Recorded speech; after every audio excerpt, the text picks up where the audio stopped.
Cowper's gland secretes a substances to. Option A is correct because Cowper's gland secretion neutralize the acidity of urethra. Nourish of sperm नहीं होगा, kills of pathogen भी नहीं होगा. Option A is correct. Next, the question is the correct order of the reproductive tract of a male human being is. Option B is correct because class में मैं आप लोगों को पढ़ाई थी कि रेटिटेस्टिस जो सेमिनिफेरस ट्यूब्यूल्स है, सेमिनिफेरस ट्यूब्यूल्स आके ओपन होते हैं ट्यूब्यूली रेक्टी में, ट्यूब्यूली रेक्टी आके ओपन होते हैं rete testis, then retitestis open into vasa efferentia and then vasa efferentia open into epididymis and then epididymis open into vas deferens. यहाँ पे vas deferens नहीं है but retitestis, vasa efferentia, epididymis and उसके बाद next होगा urethra. बाकी तीनों option में सीक्वेंस ठीक नहीं है. ठीक है. Next third question answer is third question is temperature in scrotum necessary for sperm formation should be. यहाँ पे ऑप्शन 2 करेक्ट होगा, बी करेक्ट होगा क्योंकि कभी भी स्क्रोटम सेक में आप लोगों को क्लास में मैं कराई थी कि स्पर्म के फॉर्मेशन के लिए जो टेम्परेचर चाहिए तो वो स्क्रोटल सैक में मिलते हैं वो टेम्परेचर, और टेस्टिस जो है वो स्क्रोटम सैक में रहता है और उसके लिए 2 to 2.5 डिग्री बिलो टेम्परेचर होना चाहिए बॉडी टेम्परेचर से. ठीक है. तो ऑप्शन ए करेक्ट नहीं होगा क्योंकि बॉडी टेम्परेचर से अबव बॉडी टेम्परेचर लिखा है 2 डिग्री अबव, तो ये ऑप्शन करेक्ट नहीं है. बी ऑप्शन है 2 डिग्री बिलो बॉडी टेम्परेचर, तो ये ऑप्शन करेक्ट होगा. सी भी नहीं होगा, 4 डिग्री तो होता ही नहीं और 4 डिग्री बिलो बॉडी टेम्परेचर ये भी नहीं होता है. Next, the capsule enclosing testis of mammals is called as E. tunica albuginea, B. tunica membrana, C. tunica vaginalis and D. tunica vasculosa. यहाँ पे ऑप्शन ए करेक्ट होगा बिकॉज ट्यूनिका वैजाइनालिस जो है वो पूरा टेस्टिस को कवर करके रखते, बट वो पेरिटोनियम लेयर का पार्ट है, बॉडी का जो पेरिटोनियम लेयर है उसका पार्ट है. ट्यूनिका मेम्ब्रेना भी नहीं होगा क्योंकि ट्यूनिका मेम्ब्रेना बोल के कुछ नहीं रहता है टेस्टिस में. ट्यूनिका वास्कुलोसा है बट वो एकदम टेस्टिस के इंटरनल पार्ट का बात कर रहे हैं. ठीक है. इसीलिए यहाँ पे option A is correct. Which cell is the testis secrete testosterone? Leydig cell secrete testosterone. बाकी जो 2 सेल है जर्मिनल एपिथेलियम स्पर्म करते हैं. ठीक है. सार्टोली सेल टेस्टोस्टेरोन रिलीज नहीं करते हैं, सेकेंडरी स्पर्मेटोसाइट तो यहाँ पे होगा ही नहीं. तो Leydig cell secrete testosterone hormone. Cryptorchidism is the condition in men when there are 2 testes in each scrotum. ये ऑप्शन करेक्ट नहीं है, ऐसा कोई कंडीशन नहीं होता है. Testis is do not descend into the scrotum and testis enlarge in the scrotum. Testis degenerate in the scrotum. Option B यहाँ पे करेक्ट होगा. ऑप्शन बी में है testis do not descend in the scrotum. Cryptorchidism actually disease है. Problem क्या होता है यहाँ पे 7 मंथ ऑफ प्रेगनेंसी में टेस्टिस एब्डोमिनल कैविटी से स्क्रोटम सैक में आ जाता है. अगर ये स्क्रोटम सैक में डिसेंड नहीं हो पाया तो जो डिसऑर्डर क्रिएट होते हैं उसको बोलते हैं क्रिप्टोर्किज्म. और ऑप्शन बी यहाँ पे इसीलिए करेक्ट है. यहाँ पे लिखा है testis do not descend into the scrotum. Next question number 7. The sperm achieve motility and maturity in epididymis. Prostate gland का सिक्रीशन है, सेमिनल वेसिकल का भी सिक्रीशन है और कार्पर्स ग्लैंड भी सिक्रीट करते हैं. तीनों ही ग्लैंड है और जो सिक्रीशन करते हैं. एपिडिडाइमिस कोई ग्लैंड नहीं है. एपिडिडाइमिस में आके स्पर्म का मोटिलिटी एंड मैच्योरिटी होते हैं. Next, corpus spongiosum is a part of ovary, testis, uterus, male copulatory organ. Ovary का पार्ट ये नहीं है, टेस्टिस का भी पार्ट नहीं है, यूटेरस का भी पार्ट नहीं है. मेल कॉपुलेटरी ऑर्गन को अगर हम लोग ट्रांसफर सेक्शन करके देखें तो ऊपर में कॉर्पस कॉर्पोरा कैवर्नोसम एक पार्ट दिखता है जो स्पॉन्जी टिश्यू से बना है, जिसके अंदर से ब्लड वेसल जाते हैं, 2 कॉर्पस कैवर्नोसम मिलता है, और उसके ठीक नीचे पोर्शन में मेल कॉपुलेटरी ऑर्गन में और एक स्ट्रक्चर मिलता है जो है कॉर्पस स्पॉन्जियोसम, जिसके अंदर से यूरेथ्रा पास होता है। तीनों ही, ये तीनों पार्ट ही है स्पॉन्जी टिश्यू से बना हुआ पार्ट। ठीक है, मैं ये क्लास में आप लोगों को पढ़ाई हूँ। The menstrual cycle begins with the casting of placenta, blood, endometrial lining along with blood vessel. Option C is correct. Placenta नहीं होगा, ठीक है, ब्लड सीट नहीं होता है, ठीक है, एंडोमेट्रियल लाइनिंग के साथ ब्लड रिलीज होता है, तो option C is correct. Next, number 10, the scrotal sac of male mammal is homologous to clitoris नहीं होगा, clitoris homologous organ to male copulatory organ, labia majora है स्क्रोटल सैक का homologous organ, ठीक है, इसीलिए option B is correct. Next, option C और D नहीं होगा। Number 11, the structure formed after release of ova from Graafian follicles and secretory inner nature is called corpus luteum. Graafian follicle जैसे ही ovulation कर, Graafian follicle से जैसे secondary oocyte release हो जाते, then Graafian follicles convert into corpus luteum.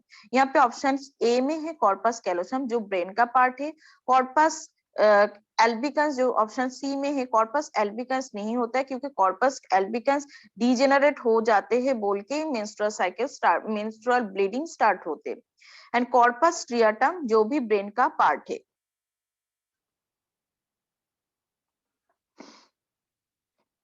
Question number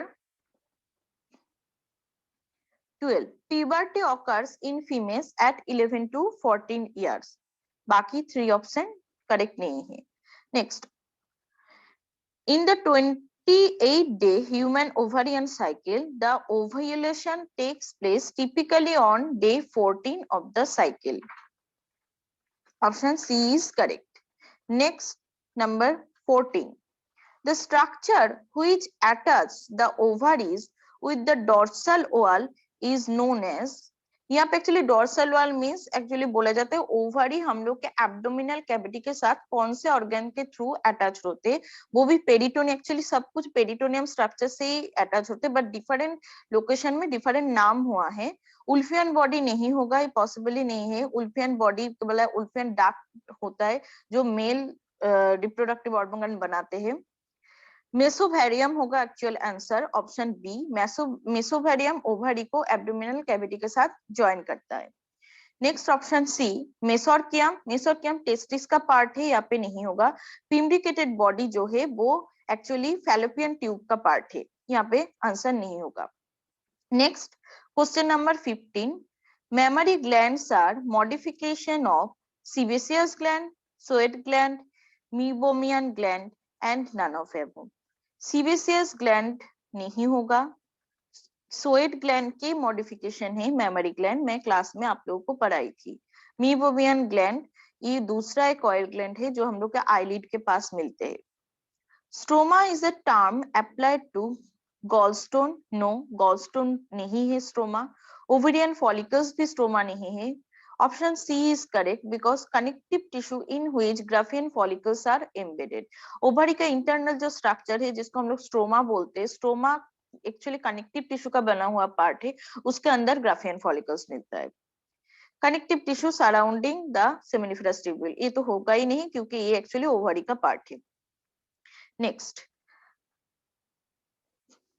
question 17, इन pre-menstrual phase और luteal phase one of the following hormone is increased in blood: estrogen, progesterone, FSH, none of these. Actually luteal phase जो है जहाँ पे corpus luteum create होते हैं and then endometrium का thickness होता है, उस टाइम में क्या होता है, जब क्लास में आप लोग को कराई थी देखना कि प्रोजेस्टेरोन हार्मोन तो बहुत पीक में जाते हैं उस टाइम में, but little bit of oestrogen में पीक होता है। बट यहाँ पे क्वेश्चन क्या है कि क्वेश्चन के अंदर ही आंसर है one of the following hormone increased in blood हम लोग अगर इस टाइम में टेस्ट करें ब्लड को तो दो हार्मोन मिल सकते हैं, प्रोजेस्टेरोन बहुत हाई लेवल में मिलेगा एंड एस्ट्रोजन थोड़ा बहुत मिलेगा, बट यहाँ पे वन ऑफ द फॉलोइंग बोला गया है जो ब्लड में इंक्रीज कर रहे हैं, तो यहाँ पे ऑब्वियसली आंसर होगा progesterone.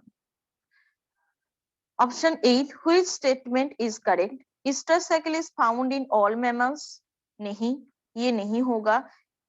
Menstrual cycle is found in all mammals, ये भी नहीं होगा। तो आंसर कौन सा होगा? Option C, menstrual cycle found in only primates. Oestrous cycle सब मैमल्स में होता है, बट एक्सेप्शनल है प्राइमेट्स, जिसमें ह्यूमन भी आते हैं, ठीक है। मेंस्ट्रुअल साइकिल सिर्फ प्राइमेट्स में है, बाकी मैमल्स में नहीं दिखते हैं, तो answer C is correct, menstrual cycle only found in primates. Question number 19. Ovulation in mammals is triggered by a surge of FSH only, LH only, estrogen only, FSH and LH both. यहाँ पे surge बोला गया है, actually FSH and LH दोनों ही होते हैं ovulation के time में, बट यहाँ पे क्वेश्चन में सर्ज ऑफ दिया गया है, इसका मतलब सबसे ज्यादा पिक रहता है LH हार्मोन का। ये एकदम नंबर नेक्स्ट क्वेश्चन है 20, इसमें एकदम सिंपल सा क्वेश्चन है, गोनाड्स आर डिराइव्ड फ्रॉम, ये गोनाड्स डिराइव्ड फ्रॉम मेसोडर्म, ठीक है। एंडोडर्म भी नहीं, एक्टोडर्म नहीं, एक्टोडर्म मेसोडर्म को दोनों एक साथ नहीं होता है, only derived from mesoderm. Next, if the growth of spermatid is normal and all cells are survive, then the number of sperms formed from 50 primary spermatocytes will be। यहाँ पे क्या क्वेश्चन में क्या बोला जा रहा है कि अगर टोटल स्पर्मेटोजेनेसिस कंप्लीट हुआ एंड टोटल, आप लोग जानते हो कि एक प्राइमरी उस स्पर्मेटोसाइट से फॉर्मेशन होगा 4 स्पर्मेटोजोआ या स्पर्म, ठीक है। तो इसीलिए यहाँ पे बोला गया अगर एक स्पर्मेटोसाइट से 4 स्पर्म बना और सब स्पर्म सरवाइव किया, तो 50 स्पर्मेटोसाइट से कितना स्पर्म फॉर्मेशन होगा। तो अगर एक स्पर्मेटोसाइट से 4 स्पर्मेटोजोआ या स्पर्मेटिड्स फॉर्मेशन हो रहा है, एक्चुअली स्पर्मेटिड बाद में जाके मैच्योर होके फॉर्मेशन होता है स्पर्मेटोजोआ, ठीक है। अगर एक प्राइमरी स्पर्मेटोसाइट से 4 स्पर्मेटिड फॉर्मेशन हो रहा है, तो 50 प्राइमरी स्पर्मेटोसाइट से कितना होगा? 50 into 4 मल्टीप्लाई कर दो, हो जाएगा 200, ठीक है। तो answer C is correct, 200।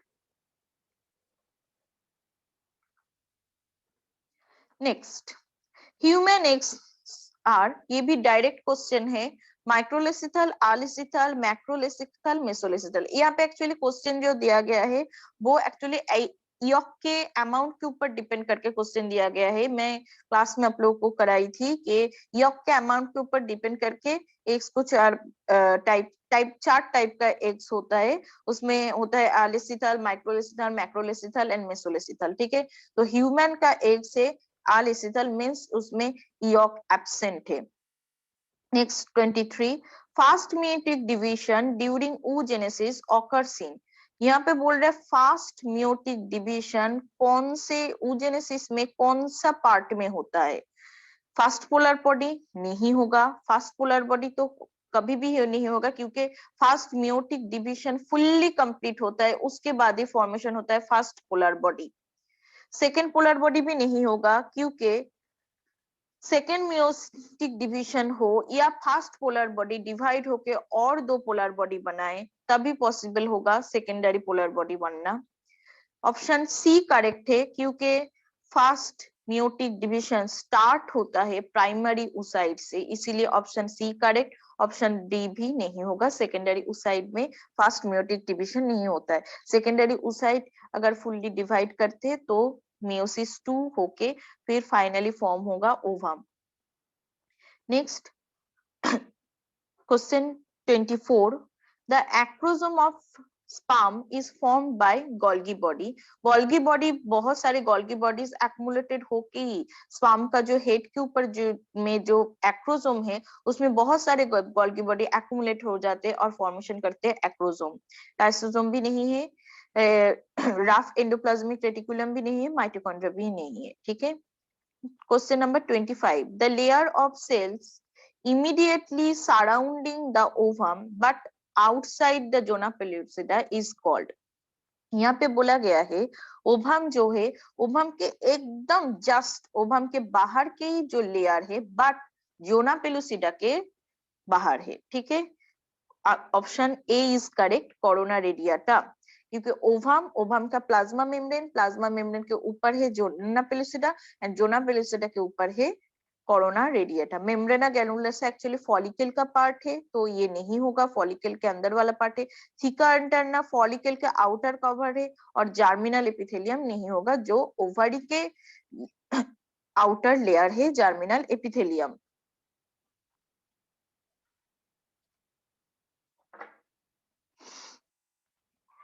The cytoplasm surrounding the question number 26, the cytoplasm surrounding the mitochondria found in the middle piece of the sperm is called acrosome, centrosome, microsome, manchitti। पूरा जो sperm को देखोगे तो प्लाज्मा मेम्ब्रेन मिलेगा, कहीं जगह पे cytoplasm मिलता नहीं है, सिर्फ जिस जगह में मिडिल पीस है उसी जगह में सिर्फ साइटोप्लाज्म मिलता है, और उसका नाम है मैनचिटी। ये एनसीईआरटी का टॉपिक है, एनसीईआरटी में ये पार्ट है। और तुम लोग जब स्पर्म का स्ट्रक्चर पढ़े हो तो वहां पे देखना कि प्लाज्मा मेम्ब्रेन, सब जगह में प्लाज्मा मेम्ब्रेन मिलेगा। पूरा स्पर्म जब स्ट्रक्चर फॉर्म हो जाते हैं, पूरा ऊपर प्लाज्मा मेम्ब्रेन आ जाता है, और ओनली मिडिल पीस जो वहां पे साइटोप्लाज्म मिलता है, और उसको बोलते हैं मैनचिटी। Next question number 27, which of the following is not related to vulva? vulva means यहाँ पे फीमेल एक्सटर्नल जेनिटलिया का बात बोला गया है। फीमेल एक्सटर्नल जेनिटलिया का कौन सा पार्ट ये नहीं है, ठीक है, कौन सा पार्ट फीमेल जेनिटलिया के अंडर में नहीं होता है। नंबर 1 मॉन्स वेरेनिस, वो भी फीमेल जेनिटलिया का पार्ट है। क्लाइटोरिस भी फीमेल जेनिटलिया का पार्ट है। लेबिया माइनोरा भी फीमेल जेनिटलिया का पार्ट है। बट जो प्रीप्यूज है वो मेल जेनिटलिया का पार्ट है, वो फीमेल जेनिटलिया का पार्ट नहीं है। Next question number 28, milk is finally secreted outside through alveolar duct नहीं, लैक्टिफेरस डक्ट होगा इसका answer.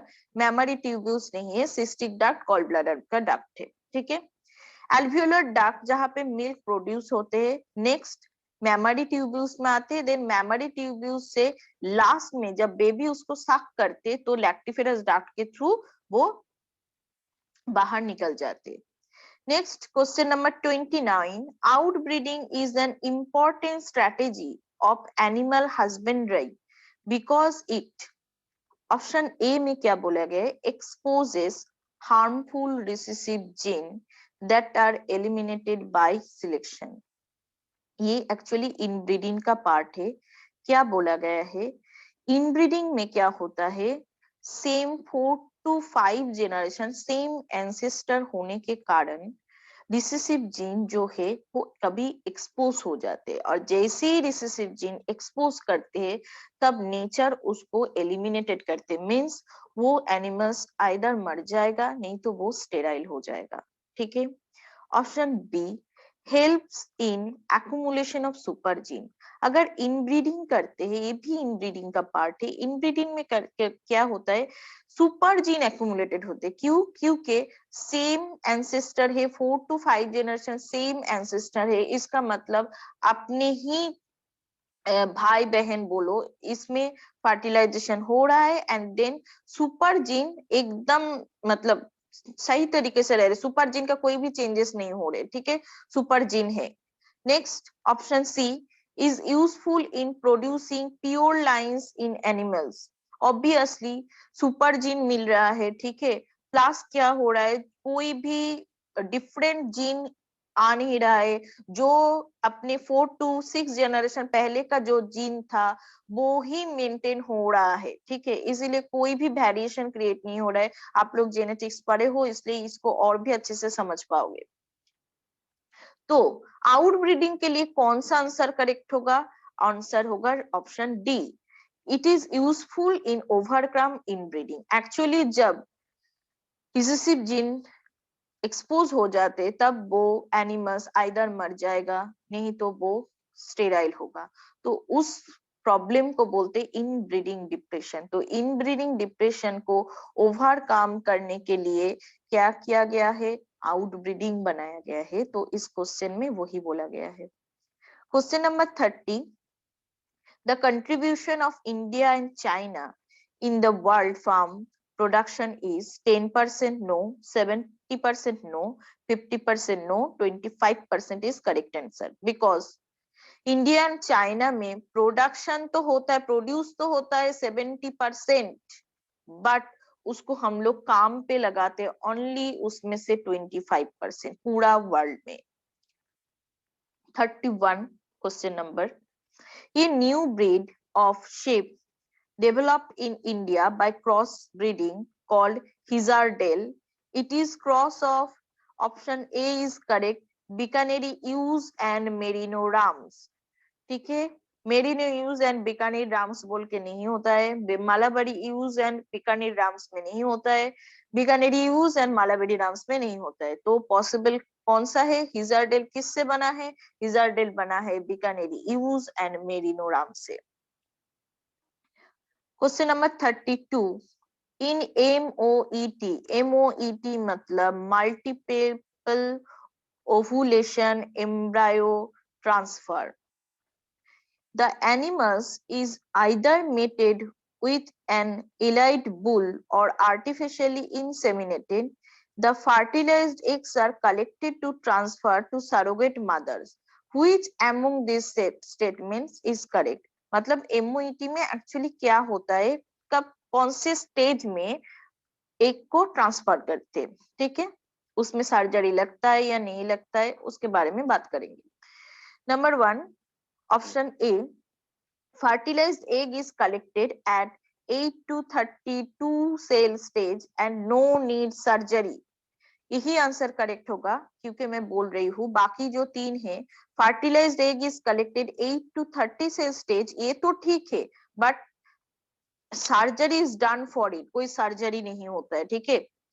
Option C, fertilised egg is collected only at 4 cell stage, ऐसा पॉसिबल नहीं होता है, 4 सेल स्टेज में एक को ट्रांसफर नहीं करते, ठीक है, और it is done by surgery, और ये तो पॉसिबल ही नहीं है। Option D, fertilised egg is collected at 64 cell stage and no need surgery, no need surgery तो ठीक है, बट 64 सेल स्टेज में इसको ट्रांसफर नहीं करते। कौन से स्टेज में ट्रांसफर किया जाता है, 8 to 32 cell stage and no need surgery.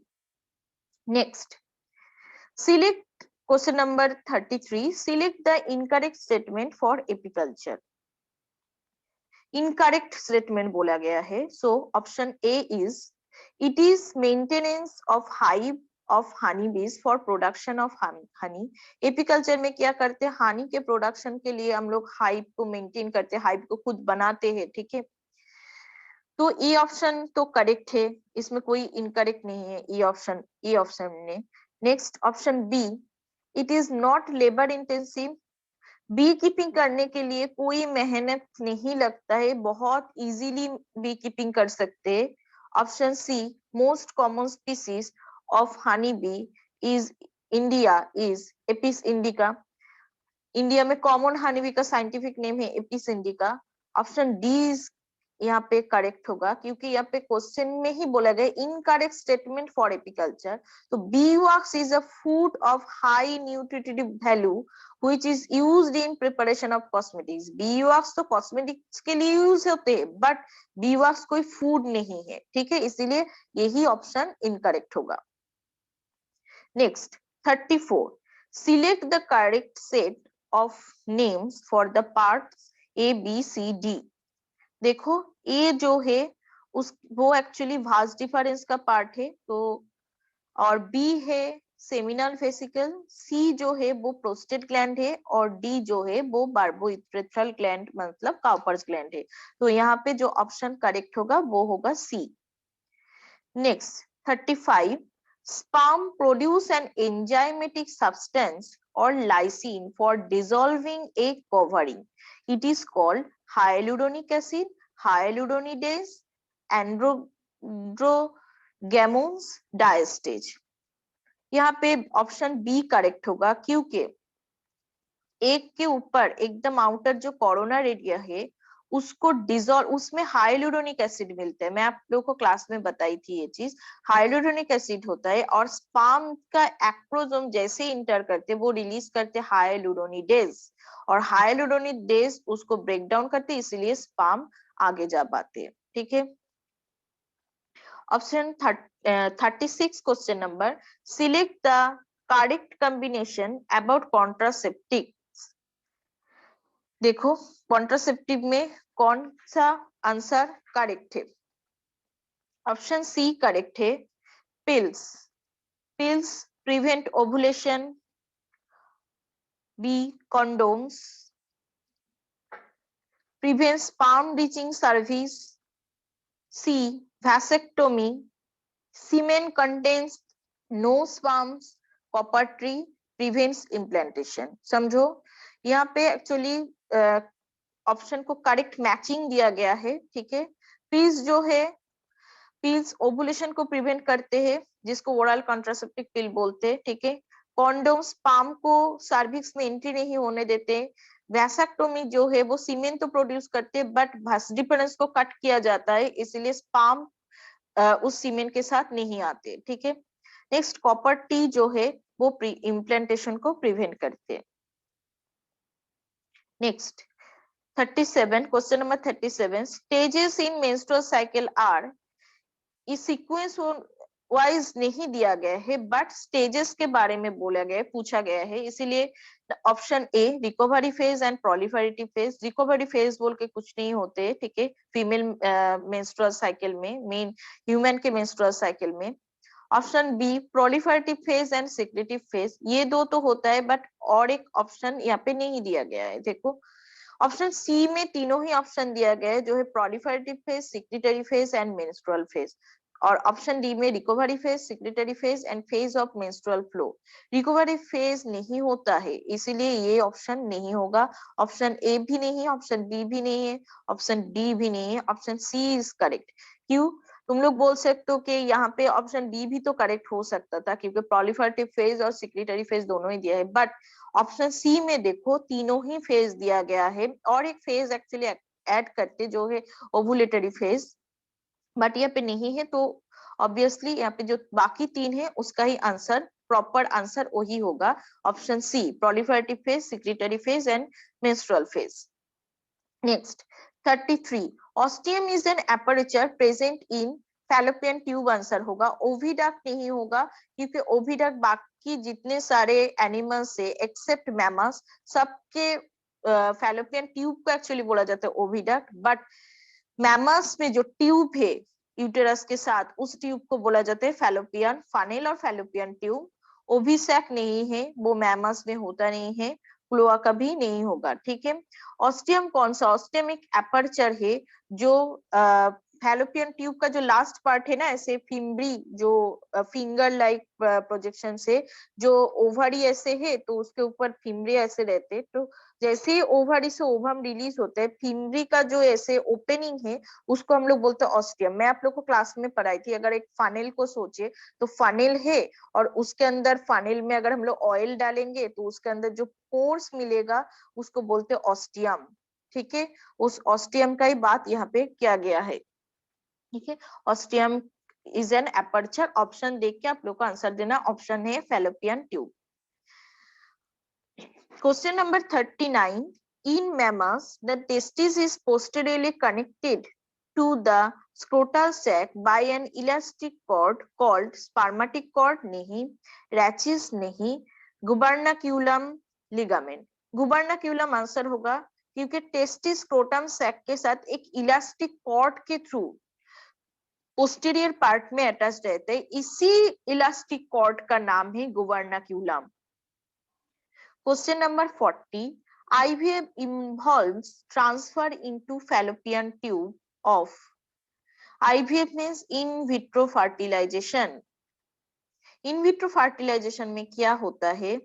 Option में देखो, ऑप्शन ए है जाइगोट और embryo up to 8 cell stage, 32 cell stage, zygote only, embryo only up to 8 cell stage. Actually in vitro fertilisation जिसको हम लोग टेस्ट ट्यूब बेबी बोलते हैं, वो कॉन्सेप्ट कंडीशन में उसको हम लोग एक्चुअली ट्रांसफर करते हैं। बहुत इंपॉर्टेंट पार्ट है जो है जाइगोट और एम्ब्रायो को हम लोग ट्रांसफर करते 8 सेल स्टेज में। ठीक है, ये बहुत मतलब क्वेश्चन का आंसर देख के आप लोग को समझना है। ओनली 32 सेल स्टेज में आईवीएफ में फैलोपियन ट्यूब में ट्रांसफर नहीं होता है। जाइगोट ओनली नहीं होगा, embryo up to 8 cell stage, सिर्फ एम्ब्रायो नहीं बोल सकते। तो ऑप्शन में करेक्ट जो आंसर होगा वही होगा जाइगोट और embryo up to 8 cell stage. 41 what does the figure shows? ये actually correct answer is tubectomy. ये रिप्रोडक्टिव हेल्थ रिलेटेड क्वेश्चन है कि जब हम लोग परमानेंट बर्थ कंट्रोल करते तो फीमेल में ट्यूबेक्टोमी होता है। यहाँ पे एक्चुअली फैलोपियन ट्यूब को कट कर दिया जाता है, उसको बोलते हैं ट्यूबेक्टोमी। तो ये यहाँ पे जो फिगर ड्रॉ किया गया है वो ट्यूबेक्टोमी का फिगर है।